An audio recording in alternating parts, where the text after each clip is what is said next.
أعوذ بالله السميع العليم من الشيطان الرجيم بسم الله الرحمن الرحيم الحمد لله رب العالمين وبه نستعين وصلى الله على محمد وطهة الطاهرين وعلى الله دائم أجمعين من الآن إلى قيام يوم الدين آمين رب العالمين. Encyclopédie chiite, qui sont les Ahlul Bayt, alayhim salam, la cinquième partie. Nous allons traiter du sujet de la mère des croyants. J'ai beaucoup de choses à dire sur ce sujet-là, mais je vais me contenter de lire, et puis s'il y a quelque chose à ajouter, je le dirai. Donc là, en fait, il est en train de parler, l'auteur, de la mère des croyants, pour les distinguer, pour démontrer qu'ils ne sont pas liés à Ahlul Bayt, alayhim salam. Toujours c'est ça, pour distinguer bien entre les Ahlul Bayt et d'autres personnes. Je commence. Une disposition que nos frères et sœurs Mukhalifin disent habituellement en tant que moyen de justifier les vertus d'Aïcha, et qu'elle était al-Muminin, la mère des croyants. En fait, le Coran déclare que les épouses du prophète sallallahu alayhi wa sallam sont les mères des croyants. Mais nous devons observer les points suivants. Très intéressant, je me demande même, Gouasmi, comment il propage. Enfin, je ne sais pas si la partie, la première partie, normalement, c'est lui. La première partie et deuxième partie, je crois qu'ils sont disponibles de son site. Disponibles dans son site. Donc, c'est pas trop ce qu'il y a dans son site, parce que là, ils pourraient parler d'une manière générale, mais là, ils disent Aïcha, les vertus d'Aïcha. Donc, ils visent clairement Aïcha, en contradiction avec Gouasmi et ses disciples, hein, qui vont dire qu'elle est mère des croyants et éviter de critiquer Aïcha en conformité avec la fatwa de Khamenei. Enfin bon. En fait, le Coran déclare que les épouses du prophète sont les mères des croyants. Mais nous devons observer les points suivants. Les épouses du prophète, sallallahu alayhi wa sallam. Considérons qu'une personne soit un croyant, il suit naturellement que sa mère devient la mère d'un croyant. Signifie-t-elle automatiquement que sa mère est également une bonne croyante? Certainement pas. Être la mère d'un croyant ne fait pas de cette mère une bonne croyante et une juste. Le même argument s'applique pour la mère de tous les croyants. Toutes les collections de traditions. La mère, puisque le prophète sallallahu alayhi wa sallam serait notre père à tous, bien sûr. Deuxièmement, toutes les collections de traditions Bakri regorgent de traditions apportées par Isha ou al-Muminin. Le prophète, sallallahu alayhi wa sallam, comme il dit, a eu de nombreuses autres épouses et toutes étaient les mères des croyants. Plusieurs des épouses du prophète étaient très, très pieuses et justes, comme Salama et Maïmon. Mais malheureusement, il y a peu de traditions provenant d'elle dans les Sihar Setta, donc les 6 Sahir. Elles n'égalisent que 5% de ce qui est rapporté par Aïcha. Mais nous entendons Aïcha partout. Cela provient-il de sa relation avec Abu Bakr, sa fille, ou parce qu'elle était l'unique femme parmi les épouses du prophète à combattre l'imam Ali, alayhi salam? Troisièmement, selon l'islam, un croyant est requis de respecter sa mère. Cependant, si une telle mère va à l'encontre des instructions du messager d'Allah, sallallahu alayhi wa sallam, conduit et mène des rébellions, puis tue des innocents, nous sommes religieusement priés de nous dissocier d'une telle mère. Et d'une manière primordiale, nous ne pouvons pas faire confiance à une telle personne pour transmettre les traditions du prophète dans aucune encyclopédie de tradition. Puisque bien sûr, euh, il est logique que quand il y a une désobéissance, on ne doit pas obéir, même si ne serait-ce ça serait que nos parents. Donc ça s'applique aussi pour cette personnalité qui serait une mère des croyants, pour toutes les femmes du prophète, sallallahu alayhi wa sallam, qui feraient des péchés, on ne va pas les suivre dans le péché. Ça ne veut pas dire qu'à ce moment-là, on n'est pas obligé de les respecter.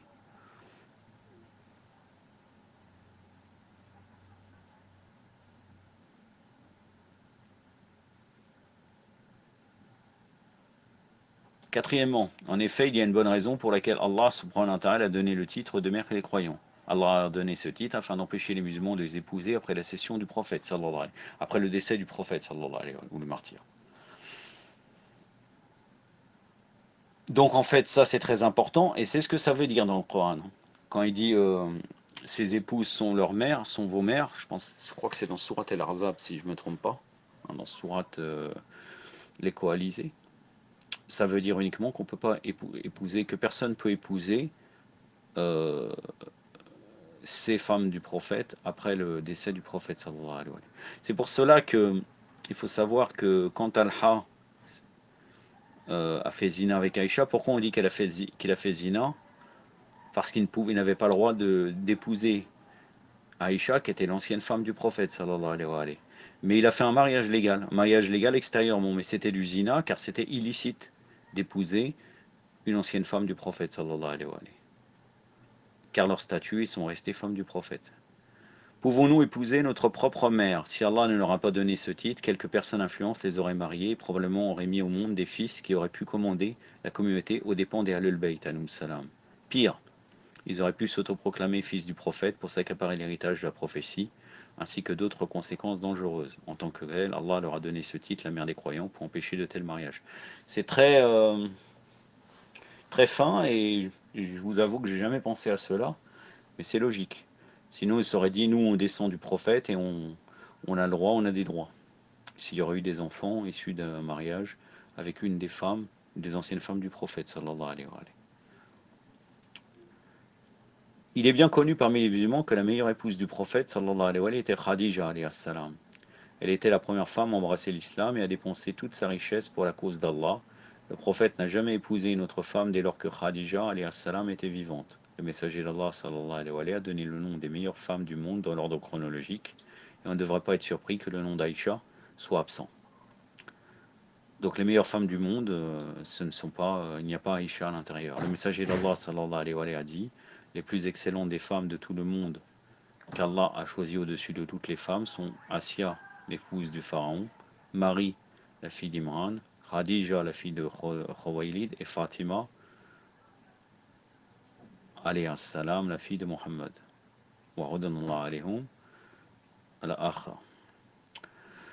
Les références Bakri sont Sayat et Amirdi par rapport à ce riwaya, ce hadith, volume 5, page 702, et le Mustadrak et le Hakim, volume 3,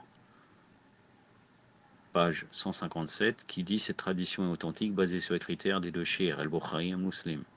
Musnad Ahmed ibn Hanbal, volume 3, page 135, Fadail al-Sahaba par Ahmed ibn Hanbal, volume 2, page 755, tradition 1325. Ilyatul Aliya par Abu Nuaym, volume 2, page 344, Majma Zawahir par Haytami, volume 9, page 223, El-Istisrab par Ibn Abdel Bar, volume 4, page 377, et l'Awsat par Tabarani, aussi bien qu'Ibn Habban, aussi Sahih Bukhari, la version arabo-française, volume 5, hadith numéro 3815, etc. En outre, Ibn Abbas relate, Ibn Abbas, on va s'arrêter là, relate le messager d'Allah, sallallahu alayhi wa sallam, dit 4 femmes sont la maîtresse du monde, Marie, Assia, épouse du pharaon, Khadija et Fatima, et la plus excellente parmi elles dans le monde est Fatima alayhi salam. Ibn Asakir, comme cité dans Tafsir d'Ur al-Mansour.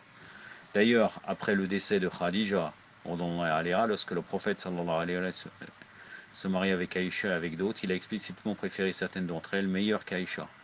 Voir Sa'ir Termerdi, El-Istisrab, par Ibn Abdelbar, et l'Aïsaba, par Ibn Hajar al-Asqalani, dans la biographie de sa fille. En outre, le verset, peut-être s'il vous divorce, son Seigneur lui donnera des épouses qui sont meilleures que vous, qui sont soumises et croient. Sourate 66, le verset numéro 5.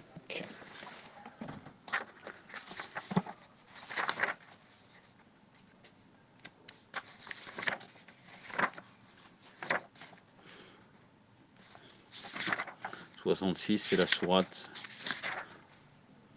l'interdiction et Tahrim qui concerne beaucoup Aïcha et Hafsa. Oui, c'est le verset que je vais citer précédemment.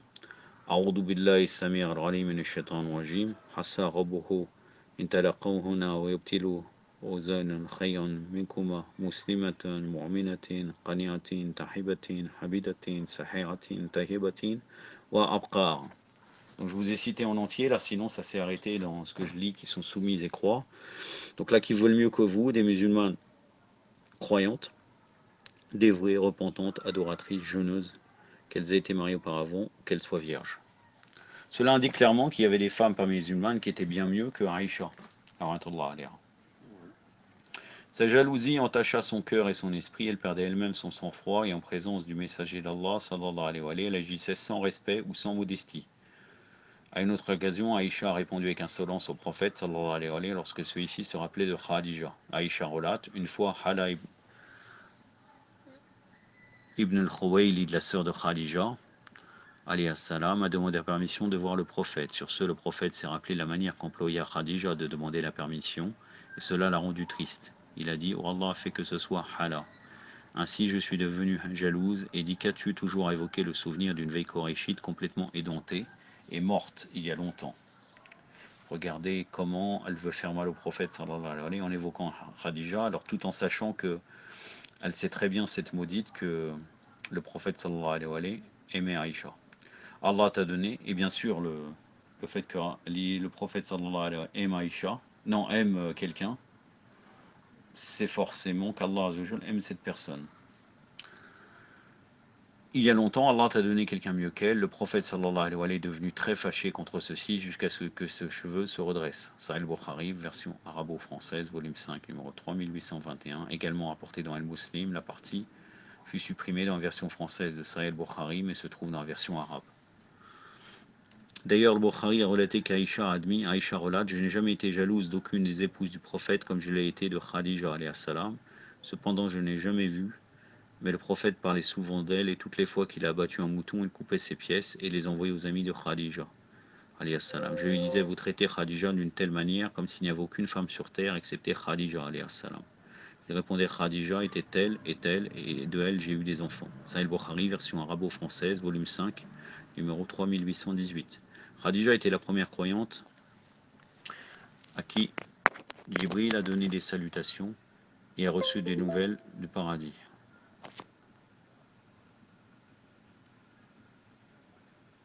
Des heureuses nouvelles du paradis.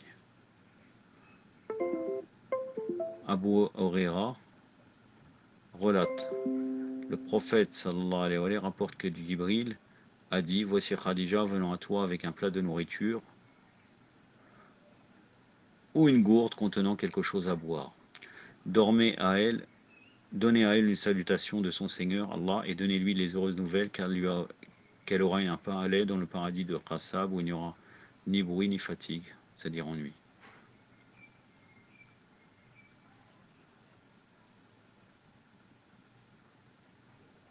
C'est-à-dire Jibril alayhi salam annonce la nouvelle du paradis et la récompense qu'elle aura, Khadija, comme elle était une femme très louable. Sahih al-Bukhari, version arabo-française, volume 8, numéro 7497. Des traditions semblables ont été rapportées par l'autorité d'Ismaël et d'Aïcha, voit Sahih al-Bukhari dans le 5e volume, page 182, les mérites de Khadija, ainsi que d'autres traditions dans les différents volumes. Quand Aïcha était jalouse, elle excédait les limites et faisait des choses étranges, comme casser des plats ou déchirer des vêtements. À une autre occasion, lorsque le prophète était dans sa maison, Aïcha, l'une des mères des croyants, à savoir sa fille, envoyait au prophète un plat qu'il aimait. Aïcha a cassé le plat et la nourriture s'est renversée. Voyons comment Aïcha elle-même a décrit cet épisode. Aïcha a indiqué, sa fille, l'épouse du prophète, sallallahu alayhi wa sallam, envoyait un plat qu'elle avait fait pour lui quand il était avec moi. Quand j'ai vu la bonne nourriture, j'ai tremblé de fureur et j'ai pris la cuvette et je l'ai lancée. Le prophète d'Allah sallallahu alayhi wa sallam m'a alors regardé, j'ai vu la colère dans son visage et lui ai indiqué, je cherche le refuge de l'apôtre d'Allah me maudissant aujourd'hui. Le prophète sallallahu alayhi wa sallam a dit, ramasse. J'ai dit, quelle est sa compensation au prophète d'Allah? Il a dit, la nourriture aime sa nourriture et une cuvette comme sa cuvette. Musnad d'Ahmed ibn Hanbal, volume 6, page 227, et Nisa'i Sahir, volume 2, page 148. Al-Bukhari confirme cet épisode aussi bien. Sahih al-Bukhari, volume 6, le livre du mariage, chapitre de la jalousie, numéro 5225. Anas relate, tandis que le prophète sallallahu alayhi wa sallam était dans la maison d'une de ses épouses, l'une des mères des croyants envoyait un repas dans un plat. Celle chez qui se trouvait le prophète a frappé la main du domestique, entraînant le plat par terre et se cassa. Le prophète a recueilli les morceaux cassés du plat et a commencé à rassembler sur eux la nourriture qui était dans le plat, et a dit, ô votre mère, mon épouse s'est sentie jalouse. Alors il a détenu le domestique jusqu'à ce qu'un nouveau plat lui soit apporté. Il envoya alors le nouveau plat et garda le plat cassé à la maison. Donc Anas, bien sûr, lui qui montait aussi, qui fait partie des gens qui montaient le plus sur le prophète, sallallahu alayhi wa sallam, en rapportant des fois hadiths, là bien sûr, il ne cite pas que c'est Aïcha qui est concernée par cet épisode. Et à une autre occasion, Aïcha a indiqué, j'ai dit au prophète, je pense que Safiya est telle et telle. Le prophète d'Allah sallallahu alayhi wa sallam a répondu, vous avez poussé des mots qui, s'ils étaient mélangés à de l'eau de mer, le colorerait. Sahih Tirmidhi, page 73, et le Zamarchari qui l'a relié de lui. Par la médisance et le mensonge, Aïcha essaie de révéler les défauts de Safiya. La gloire soit Allah, subhanallah. À quelle distance cette mère des croyants était de l'éthique musulmane et des droits fondamentaux que l'islam a encouragé sur le sujet d'interdire la médisance et la calomnie. Il n'y a aucun doute sur son discours. Je pense que Safiya est telle et telle. Et de la réponse du prophète d'Allah, sallallahu alayhi wa sallam, vous avez prononcé des mots qui, s'ils étaient mélangés à de l'eau de mer, la coloreraient. Qu'Aïcha calonia et usa de médisance contre Safiya. Les narrateurs du hadith sont trouvés répulsifs et comme ils l'ont respecté, ils ont changé les propos. Calomnieux par tel et tel, cet usage devant tel scandale fait partie de la normalité wahhabite. Et voici qu'Aïcha, la mère des croyants, la'anatullah alayha, relate de nouveau sa jalousie envers Maria Qibtiya, une autre mère des croyants. Aïcha dit, je n'ai jamais été aussi jalouse de n'importe quelle femme que je l'ai été envers Maria. C'était parce qu'elle a de belles boucles. Elle avait l'habitude de rester dans la maison de Harissa ibn Norman. Nous l'avons effrayée, je suis devenu intéressé. Le prophète d'Allah sallallahu alayhi wa sallam procure un lieu plus sûr et éloigné, et il lui rendait visite là-bas. C'était très dur pour nous, puis Allah l'a béni avec un garçon, dès lors nous l'avons évité.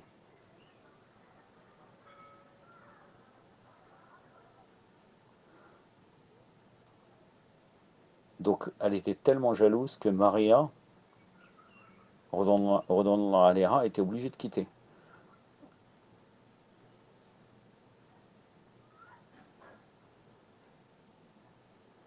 Pour éviter les paroles de Aïcha. Tabaqat ibn Sa'd, volume 8, page 212. El Ansab el Ashraf par Baladouri, volume 1, page 339. La jalousie d'Aïcha a dépassé la personne de Maria et fut dirigée contre son fils Ibrahim, l'innocent nouvellement né. Aïcha a dit, quand Ibrahim est né, le prophète d'Allah sallallahu alayhi wa sallam me l'a apporté, il dit, regarde comment il me ressemble. J'ai dit, je ne vois aucune ressemblance. Le prophète d'Allah sallallahu alayhi wa sallam continua, ne voyez pas comment il est robuste et fort? Aïcha dit, celui qui est alimenté avec du lait de mouton devient juste et robuste. Donc en fait, elle est en train de faire une allusion, et ça existe, hein, bien sûr, même dans le chapitre du Saint-Coran de l'Ifk, de la calomnie, hein, c'est-à-dire le chapitre, les versets de la médisance, pardon, qui est descendu contre Aïcha, et non pas pour défendre Aïcha. Selon la version des Ahlul Bayt, c'est pour accuser Aïcha de la médisance, de la calomnie qu'elle a fait sur Maria.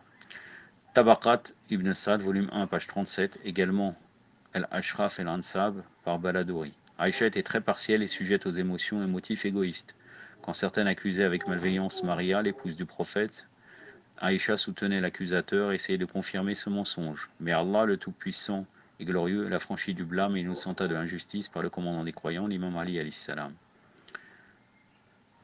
Si on veut des détails sur Maria, on peut trouver dans Mustadrak el-Hakim, volume 4, page 30, et Mustadrak el-Takhlis par Dahabi.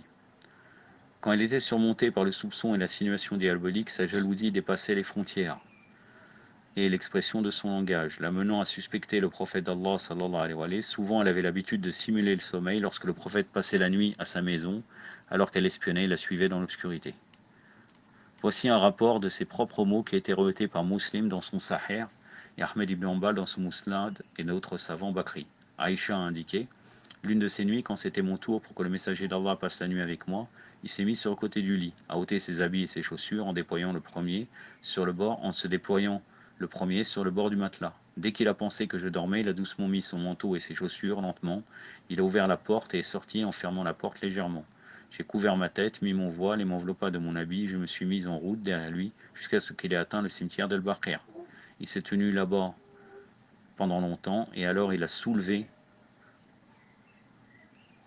sa main 3 fois et alors reparti, je suis également reparti. Il a accéléré ses pas et j'ai également accéléré mes pas. Il a couru, j'ai également couru. Il est venu à la maison, je suis également venu à la maison. Cependant, je l'ai précédé, entré, m'installe sur le lit, il est entré et a dit « Pourquoi, Aïcha, te montres-tu ainsi haletante avec le ventre relevé ?» J'ai dit « Il n'y a rien. » Il a dit « Dis-le-moi, ou le subtil m'en informera. » Je lui ai dit l'histoire. Il a dit « C'était toi dans l'obscurité, votre ombre devant moi. » J'ai dit « Oui. » Il m'a violemment frappé sur la poitrine à me faire souffrir en me demandant « Et vous pensez qu'Allah est son apôtre pour être injuste envers toi ?» Ça c'est très important, car certains mukhalifines veulent justifier pour innocenter Aïcha, comme quoi le prophète leur a juste donné une petite tape. Alors qu'en fait il a frappé, et c'est connu qu'il lui a mis un coup de poing. C'est dans Sahih Muslim, version arabo-française, livre des convois funèbres, chapitre intitulé « Ce qui doit être dit en visitant le cimetière », volume 1, page 203-204, la tradition 1044. Dar al-Kutub al-Almiya, Musnad Ahmed ibn Hanbal, volume 6, page 147. À une autre circonstance, elle a déclaré: j'ai perdu la voix du prophète d'Allah, sallallahu alayhi wa sallam, et j'ai suspecté qu'il soit allé chez ses autres épouses. Je suis allé le rechercher, je l'ai trouvé dans la prosternation, disant: mon Seigneur, pardonne-la. Mousnad Ahmed ibn Hanbal, volume 6, page 147. Là, ça montre son erreur, mais comme c'est elle qui témoigne, c'est comme si le prophète sallallahu alayhi wa sallam l'aurait innocenté, puisqu'il fait doua pour elle, pour elle, et forcément, le prophète a le doua accepté. Donc ça, c'est encore peut-être même un des mensonges de Aïcha. À une autre rapport, Aïcha a indiqué pendant une nuit, un rapport, un khabar. Pendant une nuit, quand il était avec moi, le messager d'Allah sallallahu alayhi wa sallam est sorti. Elle continua: je suis devenue jalouse. Quand il est revenu voir ce que j'avais fait, il a demandé quelle est la matière. Ô Aïcha, êtes-vous jalouse? J'ai répondu: pourquoi ne devrais pas être jalouse comme ceux qui le sont envers toi? Le prophète d'Allah sallallahu alayhi wa sallam a alors dit: votre diable a-t-il pris possession de votre âme? Vous imaginez bien que la jalousie envers le prophète, c'est du coffre puissance 1000. De la mécréance puissance 1000. Mousnad Ahmed ibn Hanbal, volume 6, page 115. Il ne faut aucun doute qu'Aïcha fut souvent surmontée et confondue par son diable qui trouva un chemin à son cœur par la jalousie. On a relaté du prophète sallallahu alayhi wa sallam: la jalousie pour un homme est foi, et pour une femme de l'incrédulité, signifiant qu'un homme peut être jaloux au sujet de son épouse parce qu'on ne permet pas religieusement à son épouse d'avoir une relation sexuelle avec un autre homme. La femme cependant n'a pas le droit d'être jalouse de son mari parce qu'Allah subhanahu wa ta'ala lui a permis d'épouser plus d'une épouse. Une croyante qui se soumet aux actes d'Allah accepte sa coépouse de tout cœur, particulièrement si son mari est juste, droit et très croyant. Que direz-vous du chef de l'humanité, le symbole de la perfection, de la justice, du caractère le plus noble, le messager d'Allah sallallahu alayhi wa sallam? Il arrivait que le prophète demande à Aïcha de rassembler certaines informations sur une femme particulière, à savoir Sharaf, la sœur de Diya el-Kalbi. L'information qu'elle donna à son mari était de faux renseignements incités par des motifs égoïstes. Quand le prophète sallallahu alayhi wa sallam l'informa de la vérité, Aïcha a répondu au prophète d'Allah: aucun secret ne t'est inconnu, qui peut te cacher quelque chose? Kanz al-Ramal, par Mutaqi al-Indi, volume 6, page 294. Tabaqat ibn Sa'd, volume 8, page 115. Elle avait dit aussi: ô messager d'Allah, l'odeur du marin, une genre de fleur ayant une odeur très mauvaise, sort de ta bouche. Elle avait dit cela afin qu'il cesse de visiter la maison d'Umm al-Mu'minin Zaynab, redonnant aléha, où il y mangeait du miel. C'est la réclamation d'Aïcha. Aucune autre personne n'a mentionné ceci, car je préciserai sous peu l'histoire rapportée par Omar concernant la révélation des versets sur le divorce, qui est très différente que le contexte du rapport de Aïcha. Aïcha relate: l'apôtre d'Allah buvait du miel dans la maison de Zaynab, la fille de Jarsh, et il restait souvent chez elle. Ainsi Hafsa et moi avons convenu secrètement que chacune de nous lui dit une fois chez elle: il semble que vous avez mangé du marafir, un genre de résine de mauvaise odeur. Mais non, dit le prophète, je viens seulement de boire du miel chez Zaynab et Bint Jarsh, la fille de Jarsh. Là vous voyez très bien un complice entre Hafsa et Aïcha pour calomnier le prophète. Sahih Bukhari, version arabo-française, volume 6, livre de l'exégèse du Coran, page 440, numéro 4912. Obaïd ibn Omer, j'ai entendu l'énonciation d'Aïcha: le prophète restait souvent avec Zaynab bint Jarsh pour boire du miel à sa maison. Ainsi Hafsa et moi avons décidé que si le prophète venait chez l'une de nous, elle devrait lui dire: tu as mangé du marafir, une gomme de mauvaise odeur. Je sens son odeur. Alors fut révélé au prophète: pourquoi t'interdis-tu ce qu'Allah t'a permis? Si toutes les épouses du prophète vous vous repentez. 66, versets 1 à 4, qui est une allusion à Aïcha et Hafsa quand le prophète a révélé un secret à l'une de ses épouses. 66 et 3. Je reviens, c'est la sourate que je vous ai citée précédemment, donc la sourate de l'interdiction, qui est descendue, je vous ai dit, qui est descendue sur beaucoup de passages de cette sourate concernent Aïcha et Hafsa. D'ailleurs, même les Mukhalifin, même les Wahhabites confirment que ces versets sont descendus sur Aïcha et Hafsa. Regardez, Bismillahir-Rahmanir-Rahim, au nom d'Allah, le tout miséricordieux, très miséricordieux. Prophète, pourquoi pour satisfaire tes femmes t'interdis-tu ce que Allah t'a rendu licite? Allah pardonne et miséricordieux. Allah vous a prescrit de vous délier de vos serments. Allah est votre protecteur, il est omniscient et sage. Rappelez-vous quand le prophète confia un secret à une de ses épouses, mais l'en fit part à une autre. Allah en avisa le prophète, et le prophète fit connaître une partie de ce qu'il savait et passa l'autre partie sous silence. Quand il lui fit savoir, elle demanda: qui t'a informé? Le prophète dit: l'omniscient, celui qui connaît tout, m'a avisé. Si vous renez tous deux repentant à Allah, vos cœurs se sont dévoyés, mais si vous vous prêtez assistance contre lui, il a Allah pour protecteur, et Gabriel et les croyants vertueux et les anges de surcroît pour aide. C'est dans Sahih Bukhari, volume 7, livre de la réputation, page 16, numéro 5267. A'udhu billahi samir al-alim min ash-shaytan rajim. Bismillah ar-Rahman ar-Rahim. Ya ayyuhan nabi, lima tu'imu ma'a Allah laka tabtaghi marda azwajika wallahu ghafurur rahim. Qad faradallahu lakum tahilata aymanikum wallahu lakum wa huwa alimul hakim. وإذا سار النبي إلى البعض أزواجه حديثا فلما نبأ به وزغ الله عليه أغفى بعده وغدا عن بعض فلما نباها به قالت من عباك هذا قال نبعني عليم الخبير إن تبوا إلى الله فقد سغى قلوبكما وإن تزغى عليه فإن الله هو مولاه وجبريل وسلي المؤمنين وملائكته بعد ذلك زهير صدق الله العلي العظيم. Vos cœurs se sont dévoyés. C'est très important cette phrase. Sarat Kabbalabokoma. C'est très très important.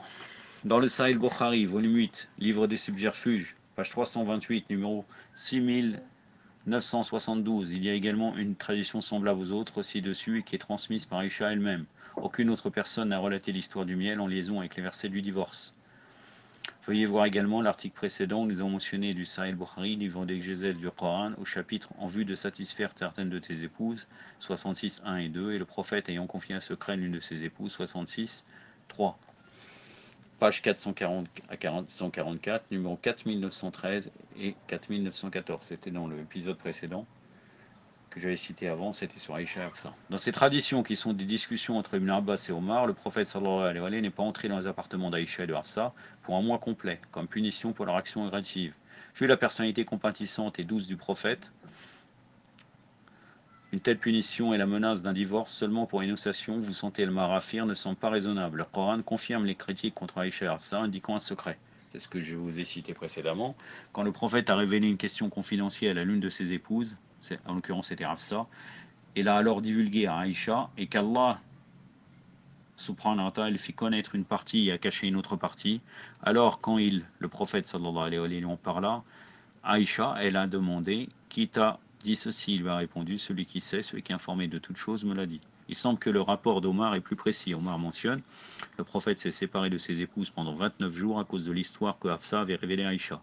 Dans Sahih Bukhari, version arabo-française, livre sur le mariage, volume 6, page 644, numéro 519, et numéro 5203. Ceci et les nombreuses différences sur l'histoire de cet épisode, le miel, enregistré par Aïcha. Après un mois passé, le prophète abandonna ses épouses. Allah subhanahu wa ta'ala révéla: il n'y a pas de reproche à te faire si tu fais attendre celle d'entre elles que tu voudras et si tu reçois chez toi celle que tu voudras. Et si tu recherches de nouveau quelques-unes de celles que tu avais écartées. Sourate 33, verset 51. Donc la sourate décoalisée, le verset 51.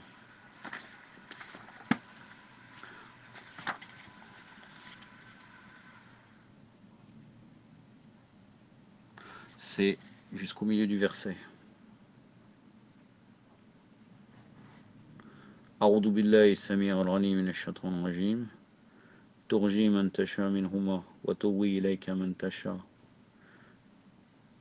وإن ترى ممن حزلت فلا جناح عليك ذلك أدنى صدق الله العلي العظيم صدق الله العلي العظيم. Aïcha mentionne au prophète: il me semble que votre Seigneur s'empresse de satisfaire votre désir. Subhanallah. La'natullah alayha. Sahih Muslim, version arabo-française, chapitre introduit la permission d'accorder le tour de l'épouse à une co-épouse. Sahih Bukhari, volume 6, livre d'exégèse, page 318, numéro 4788. Sa mauvaise conduite en présence du prophète d'Allah, sallallahu alayhi wa sallam, atteignait un stade qui, tandis qu'il priait, elle écarterait ses pieds vers la direction du soujoud. Quand il voulait se prosterner, il le pinçait ou il lui faisait signe et elle les pliait. Quand il se redressait pour finir sa prière, il tendait encore ses pieds. Ils vont nous faire croire que les mukhalifines, comme quoi ça démontrait, comme quoi le prophète s'amuse avec elle. Il est en train de faire la prière. C'est ce qu'il nous raconte. C'est-à-dire comme quoi, regardez comment Aïcha était proche du prophète. Alors qu'en fait, elle faisait exprès de le déranger. Aïcha mentionne: j'avais l'habitude de dormir devant l'apôtre d'Allah avec mes jambes posées sur l'endroit où il était en train de se prosterner. Et son prosternant me faisait un signe en me touchant avec sa main. Et moi de les retirer, mais je les allongeais une fois qu'ils se mettaient debout. Sahih Bukhari, version arabo-française, volume 1, livre de la prière, numéro 382, 383, 384.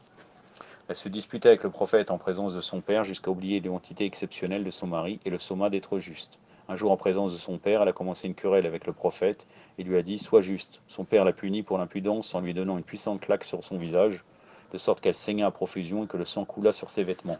Kenz al-Rammal par Mutarqi al-Rindi, volume 7, page 116, tradition 1020. Et Ihya Ulumuddin, de la résurrection des sciences, de la religion de Al-Razali, chapitre 3, le chapitre du mariage, volume 2, Bab al-Nika, volume 2, page 35. El-Munkashif al-Qulub, par Al-Razali, chapitre 94, page 238. Lorsque Aïcha était prise de colère contre l'envoyé, elle évitait de formuler le nom du prophète, sallallahu alayhi wa sallam.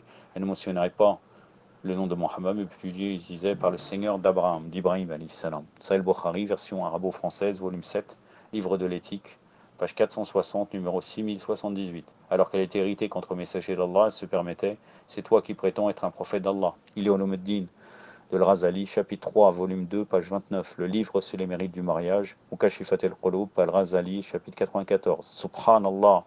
C'est le messager d'Allah et la soumission à son ordre est obligatoire pour chaque homme et femme de croyance. Contester son autorité provient d'une impureté.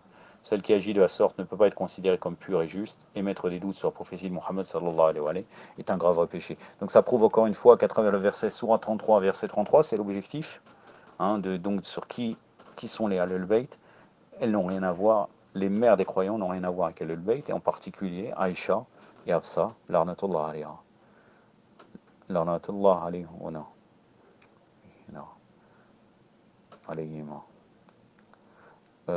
Qui sont les Ahlul Bayt la prochaine fois? Ça sera sur l'épouse la plus aimée. Partie 6.